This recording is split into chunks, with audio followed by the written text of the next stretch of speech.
My name is Daniel Wright, and for 3 years, I was lead data architect at Optima Analytics, a political consulting firm that promised to revolutionize election campaigns. What began as an exciting startup opportunity ended with me testifying before Congress about the largest data breach in social media history. This is the story of how I helped harvest the personal information of 87 million people and the devastating consequences that followed. In April 2014, I received a LinkedIn message from Dr. Alexander Bennett, a brilliant but enigmatic data scientist with a PhD from Oxford. He described a revolutionary approach to political messaging using psychographic profiling and behavioral micro-targeting. His pitch was compelling.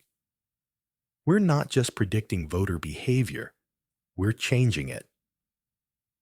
2 weeks later, I was in Optima's London headquarters, a converted warehouse in Shoreditch with exposed brick walls and a distinct startup energy. The open concept office buzzed with young analysts hunched over multiple screens displaying colorful data visualizations. Alexander greeted me with intense enthusiasm. "Daniel, we're going to make history," he said, his piercing blue eyes gleaming with ambition. "We've developed algorithms that can predict and influence human behavior with unprecedented precision. Political campaigns will never be the same." The salary they offered was triple what I was making as a database engineer in Seattle. More importantly, the technical challenge was irresistible. I'd be working with cutting-edge behavioral prediction models and the largest consumer data set ever assembled. My first red flag appeared during onboarding. The company's CEO, Robert Mercer, a former hedge fund executive, described our mission in unusually blunt terms during my orientation.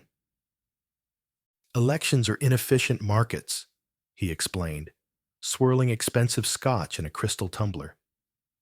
"Voters make irrational decisions based on emotion rather than self-interest. We're bringing quantitative discipline to this chaos." His clinical description of democracy as a market inefficiency should have disturbed me. Instead, I was captivated by the intellectual challenge. I told myself we were simply modernizing campaign methods that had existed for decades. The cornerstone of our operation was a seemingly innocuous personality quiz app called My Persona, deployed on SocialSphere, the world's largest social media platform. Users would take a quick psychological assessment, authorizing the app to access their profile data. What users didn't realize was that they were also granting access to their friends' data, without their friends' knowledge or consent. The first time I witnessed the data flowing into our servers, I was stunned by its scope. For each person who installed our app, we gained access to an average of 160 additional profiles. Names, locations, likes, shares, private messages, all flowing into our databases. "Is this even legal?" I asked Jeremy Klein, our legal counsel, during a team meeting. He smiled confidently. "It's covered in SocialSphere's terms of service. Nobody reads those anyway." The room erupted in knowing laughter. I laughed too, squashing my discomfort. By mid-2015, our database contained detailed psychological profiles on over 87 million Americans, more than half the voting population. We categorized people according to the OCEAN model of personality traits: openness, conscientiousness, extraversion, agreeableness, and neuroticism. We knew who was anxious about immigration, who distrusted government institutions, who felt economically insecure. This knowledge allowed us to craft thousands of precisely targeted messages. A single campaign might use 50,000 different ad variations, each micro-targeted to specific personality types in specific locations. We could find the persuadable voters and deliver exactly the message that would resonate with their particular fears and desires. The effectiveness was uncanny. In one special election, we increased voter turnout in targeted districts by 37% by identifying anxiety-prone personalities and bombarding them with ads featuring crime and security threats. In another, we suppressed turnout among certain demographics by amplifying messages of political hopelessness and institutional corruption. Our first major presidential campaign contract came in late 2015. The client, a controversial outsider candidate whose name I'll omit for legal reasons, paid Optima $15 million for our services. Alexander was ecstatic. "This is our moment," he told our team during a champagne celebration. "We're going to rewrite the rules of politics." The campaign was like nothing I'd ever experienced. We worked 18-hour days, continuously refining our models and deploying new messaging strategies. Our war room walls were covered with real-time data dashboards, tracking engagement metrics across swing states. Alexander became increasingly megalomaniacal, describing our work in messianic terms. "We're not just winning an election," he would say during our daily briefings. "We're demonstrating the obsolescence of traditional political campaigning." My crisis of conscience came gradually, then suddenly. During a strategy session focused on key battleground states, I watched as Alexander demonstrated our capability to target users susceptible to conspiracy theories. "These individuals score high on neuroticism and low on openness," he explained, highlighting a segment representing nearly 4.2 million voters. They respond extraordinarily well to messages that confirm their suspicion of elites and institutions. He displayed examples of ads we'd designed for this segment, stories that contained misleading statistics, out-of-context quotes, and outright fabrications, all crafted to trigger emotional responses.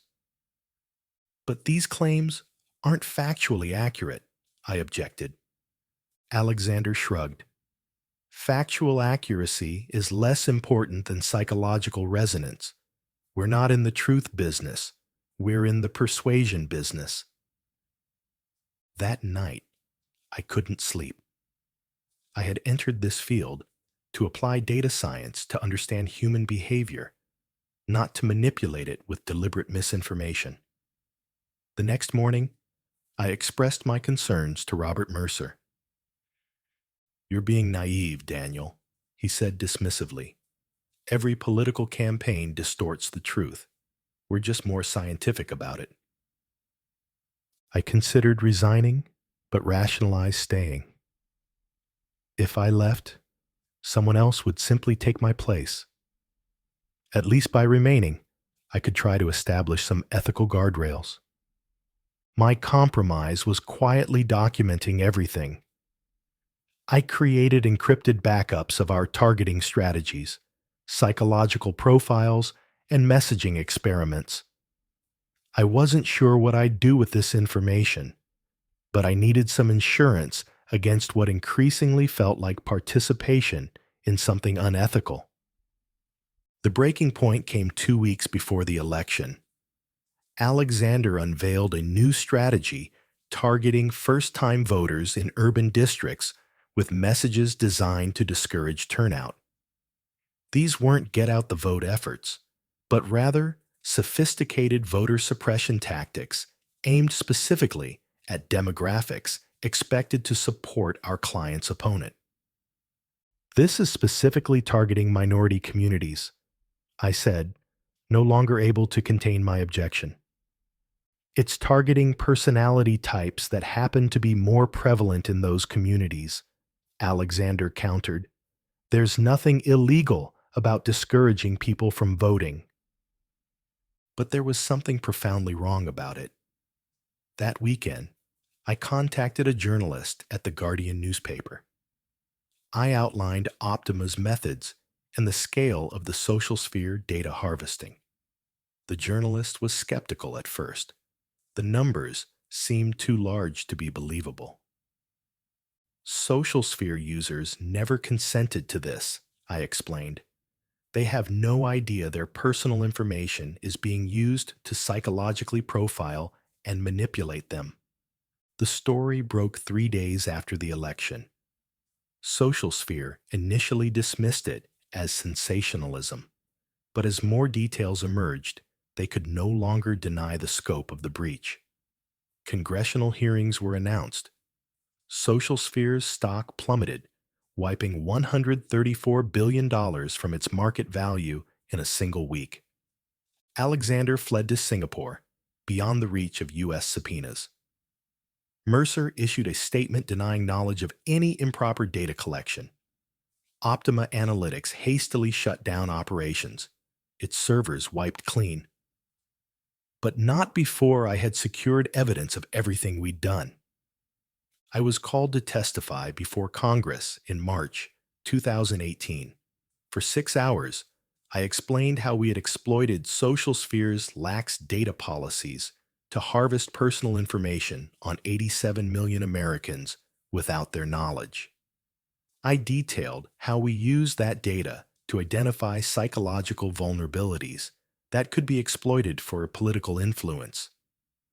Was this just clever marketing, or was it something more sinister? A senator asked me.